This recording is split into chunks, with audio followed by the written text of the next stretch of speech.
welcome to Season 6, Episode 17 of the Live Life Show. At the end of each of these episodes, I have a heart key for you. This episode has a heart key that's in 3 parts. It's worth hanging around for. Today, I want to talk to you about Evesham in Worcestershire and the gorgeous, dashing Dougal, the Tibetan Terrier, and the 2 cats, Topsy and Tim, or if their owners have had a drink or two, they call them Tipsy and Tom. I'm so happy to be able to share with you my epic trek throughout 10 countries from 2018 to 2019. So, as always, I have made a video where I've compiled what I believe are the best shots. Now, when you're in Evesham, you are beautifully located to pop over to a couple of other very favourite spots. And I think you are going to enjoy those favourite spots. But before we do dash to the video I've lovingly made for you, please, if you would like to see more, go to my YouTube channel, Victoria Rose Solo Travel, and you can see it all as I did these live streams from each of those countries. And now I'm compiling all the highlights just for you, because we will get to travel again one day. I'm just not sure when. Okay, are you ready? Let's go. This is Season 6, Episode 17, Evesham in Worcestershire. I travelled from York on a train all the way down to Evesham. I arrived on the 2nd of December 2019. So here I am in Evesham. And of course, how could I not grab a bottle of Worcestershire sauce and take a photo of it whilst I'm in Worcester? It's a no-brainer, right? So why am I in Worcester? Well, please meet Dougal. Dougal is a Tibetan Terrier, and have a look at his very, very long fur.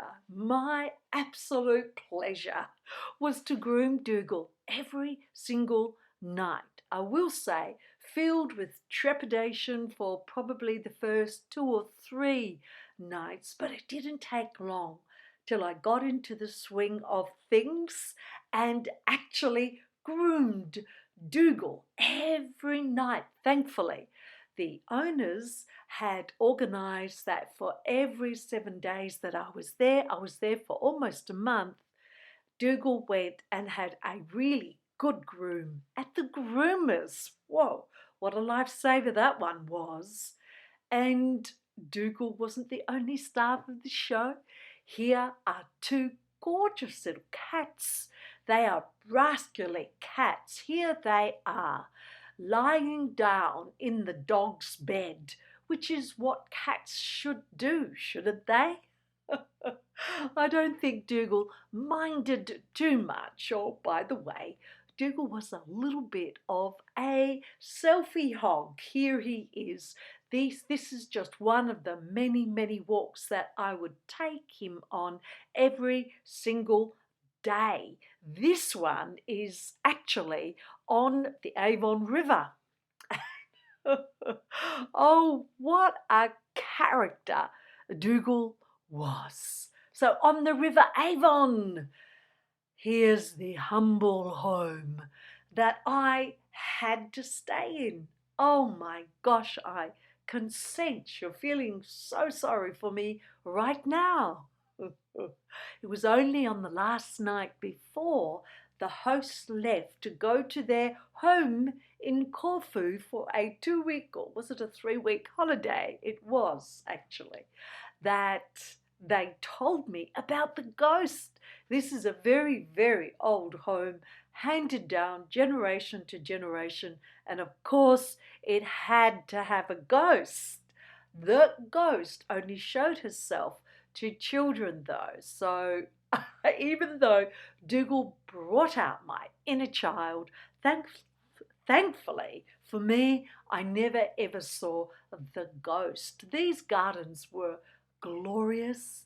This is the view from the front of the house. Look at that stunning weeping willow tree. And if you went underneath that tree, you'd find these rather lovely chairs. And when you put a cushion or two there, it was such fun.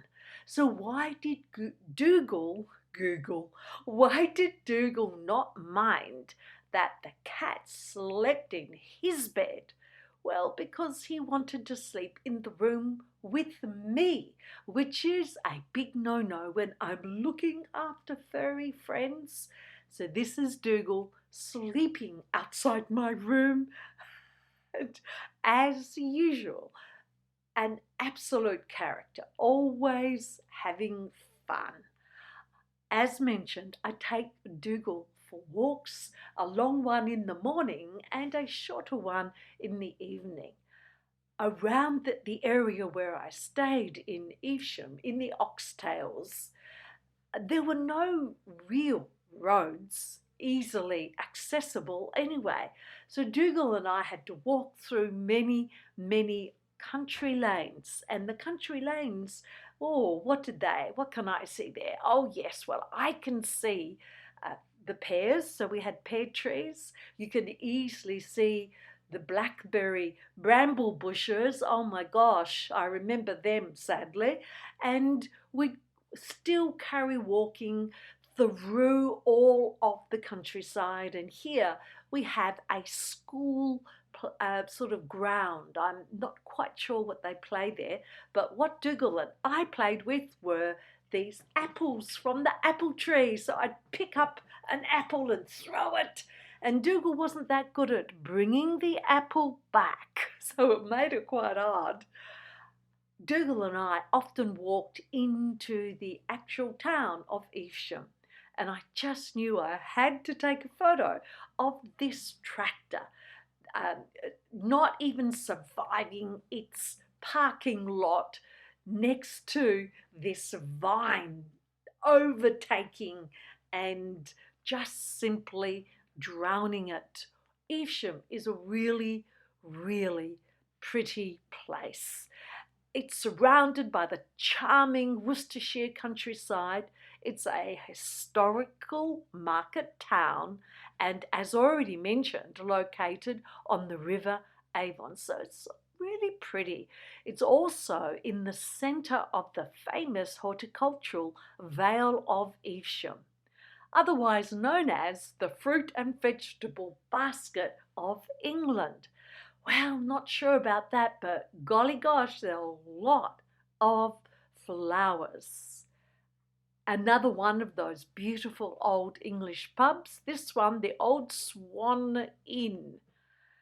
And not far from that very same Old Swan Inn is Evesham Abbey. Now, Evesham Abbey was founded in AD 701 when a humble herdsman there said that he had a vision of the Virgin Mary, and that created a whole heap of stuff happening in Evesham at the time and helped to found Evesham Abbey. This bell tower that you can see was built from 1524 to 1532, and again more flowers. Yes, it's absolutely true. Evesham is a beautiful, picturesque town. And when you're in Evesham, you have easy access. You just go and jump on a train and off you go up into the Malvern Hills to Great Malvern. And Dougal came on the train with me. Doesn't he just look so cute here? I can recommend going there. It is indeed another quaint, picturesque town, one of so many that you see when you travel around Great Britain.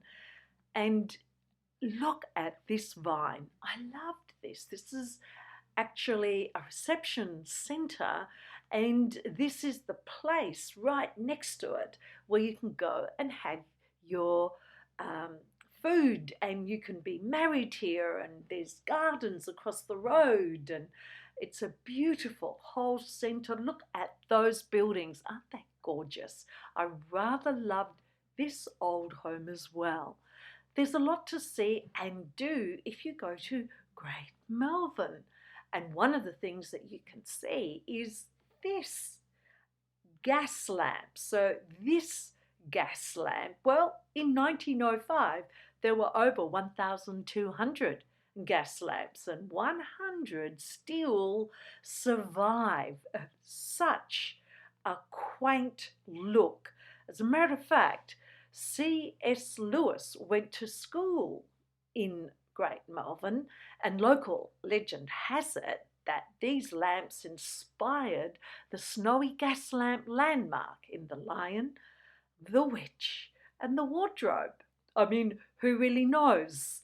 But interestingly enough, right next to this gas lamp, I saw this beautiful Malvina spout piped directly from 3 springs above the town, because since at least medieval times, Malvern spring water was highly valued for its purity and health-giving properties. Tasted pretty good too. So not only can I go to the Malvern Hills, I can jump on a train. I didn't take Dougal this time, and go the other way to Oxford, home to the University of Oxford, the oldest university in the English-speaking world. Lots of glorious buildings and gardens. This day threatened to be, well, it definitely was overcast, and any minute one was waiting for the rain to come pelting down. You know, a day like that. So I went and got myself an umbrella ready for the torrential rain that looked like it was going to happen at any minute. So in the meantime, I walked around and saw the things that you would expect to see when you visited Oxford, like the Divinity School. Here we have Christ Church. Oh, why did I take this photo? Look at that ivy vine. Oh my gosh, wouldn't that have, if it could speak, the tales that would tell? That vine could talk about all the students that climbed up the vine to get home, or climbed down the vine to leave to go into the town at night. I also happened to come across, you won't be surprised to hear, this rather gorgeous cafe called The Rose. A very expensive cafe as well as being gorgeous. 1 macchiato, 1 scone with jam and cream cost in Australian dollars $11.20. So I drank it very slowly and ate the scone very slowly. Here I took a moment out to sit down and fill out my journal. Now, I didn't fill it out every day, which is a bit sad now that I'm home and looking back on my travels. However, I did fill it out often, and the thing I really want to show you about Oxford is probably something that you haven't seen before. Sadly, the minute I got off the train and walked around the corner, this was the very first thing I saw. Now, this, sadly, is common in places in Australia, and the place that I saw it most was in Melbourne. In the streets, there were whole communities of homeless people of all ages, men, women, whatever gender else there is. There they were, camped in the capital city of Victoria, in Melbourne. So here we have this person obviously had a big night and just totally fast asleep. A little bit further up the road, I came across these two gentlemen. You can see one there reading his book, and just above that circle is another one. You can see his feet poking out. And when I went home that day, yes, I'm glad I got that umbrella because the rain was torrential. And the guys here in the little community 2-person tent thingy had pulled that plastic green and white striped cover right over to protect mostly themselves and their belongings from the rain. I want to share one last story about what I saw in Oxford. And here we have this woman. I had just come out of a lovely but expensive sandwich shop, Pret a Manger, I think it's called, and I had fallen in love with the crayfish sandwich with wholemeal bread. I came out, and that was the first time I noticed this woman sitting across the mall. And I sat down to eat my sandwich, and I realised I couldn't do that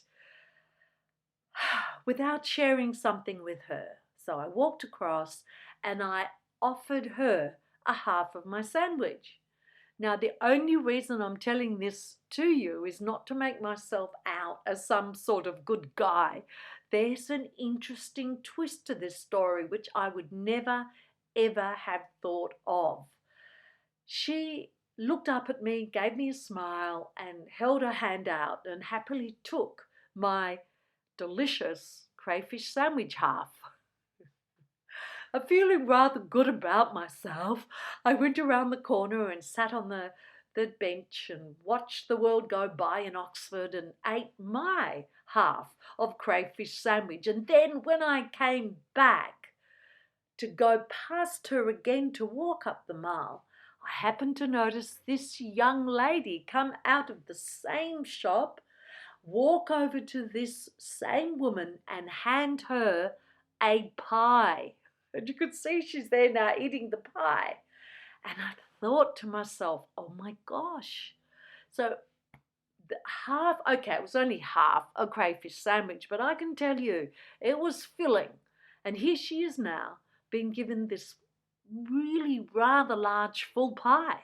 And of course, when you think about it, she has to say yes, because if she says no, what message is that giving to those people that do feel they would like to offer something? And also, she doesn't know how many kind people she's going to come across for the rest of the day, or anyone else is going to come across. So how can you say no when people offer food? I realized that this actually could be a dilemma. Interesting takeaway from Oxford. I went back to Evesham, spent more time with Dougal doing the grooming and having fun, but that day came when I had to say goodbye, Evesham, and goodbye to Dougal. I did miss him. So what did you think about Dougal? Wasn't he just gorgeous? I can just heart Dougal, just as I'd like to heart you as I do at the end of every episode.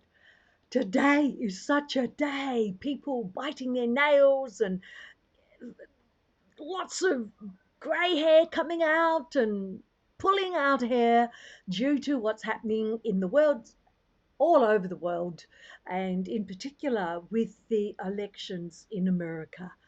Just whatever happens, we need to operate more from the heart. At the end of every episode, I give a heart key, because if you want to live a fearless life of remarkable joy, then it helps to have a bit of a roadmap towards that. So, inch by inch, little baby steps, I share something at the end of every single episode. And this one on this episode is actually in three parts. And you may have heard this before.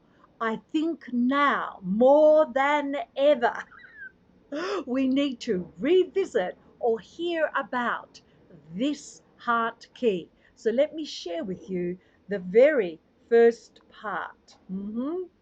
Okay, this is the first part. Say what you mean. So, what does that mean? Women in particular are often not that good at truly communicating what they mean. So they think they have to soften it. We don't want to come across too masculine and or hurt anyone's feelings, not realizing that by not saying what they mean, they're actually probably going to hurt themselves, number one, and number two, end up hurting the people that they're talking to even more because of the miscommunication. Do not expect people to read your mind. When you are talking, you have a video going in your mind. Oh, thank you. It was just a fabulous time to be there in Evesham. We're about 5 second lag between what you're seeing on Facebook and what I'm saying now and what I see in the comments. But let's go back to the heart key, the first part. Say what you mean. People cannot read minds. I don't care how long they've been living with you. They could have been misreading your mind for decades. Please, please, please examine. Be precise in your speech. Say what you mean. Okay, we've got that one down. So say what you mean. That's the first part. I'm being a bit, I'm talking about this. Let me just get rid of that one and give you the second part. Mean what you say. So do not say it if you don't mean it. Let's talk about children in the household, just for instance. And listen, I'm not talking as though I've got all of this figured out. It's a continual learning process. But let's go back to just one example. Children in the household, like your children, okay? And you say what you would like to have happen and clearly indicate the consequences if that doesn't happen. So you said what you mean, and now you have to mean what you say, because if you do not follow up with those consequences, then you're done and dusted. No one, none of your children, let alone your friends or the partner, anyone, your workmates, you have to mean what you say. Now, here's the thing, too. When you say what you mean, and you do it coming from truth, yes, exactly right, Jennifer Hines. Great relationships are based on clarity, not mind reading. And the big difference is that if you can say what you mean, there's a strength in that. And you will stand and your posture will be in that strength, not power over, but power with. And then when you mean what you say, you're again coming from that strength. You're not being wishy washy, you're not nagging, because if you have to nag, then you are not doing the first two parts of this three-part heart key. Okay, so say what you mean what you say. What's the third part? Well, yes, I know what that you already know this, but let me get the third part up for you. Without being mean when you say it. Notice the clever use of the word mean in the three parts. If you have to be mean when you say it, then that means that you are not coming from your strength, from your own power base. You even doubt what you're saying. You have not followed the first part Or the second part, if you then have to lapse into being mean when you say it, well, what's going to happen when you're being mean? When you say it, the other person has stopped listening. They've heard the tone of your voice and they have launched straight into defensive mode. And when you give mean, you get back mean. Very different when you say what you mean what you say without being mean when you say it. This is going to happen. This is how it is. Or you're inviting comment on that, whatever the context of your current communication is. If you follow this one heart key, all of the three parts, think about it. Perhaps if a communication hasn't gone the way you thought it would, ever happened? I know it certainly has to me. Then take that step back after and reflect on it. Did you say what you meant to say? Yeah? Did you mean it when you said that? Were you mean when you said it? Because you have to really examine where that meanness comes from within you. Why did you have to resort to being mean in your communication? Trust me, it never works. I know. I hope you enjoyed episode 6. Sorry, season 6, episode 17 of the Live Life Show. Next week, I only have 3 countries left, and then we finish with season 6. And next week, it was extra special. They're all extra special, actually, and I hope to get back there one day. Please join me so that you can find out where I went. I'll see you next week. Bye.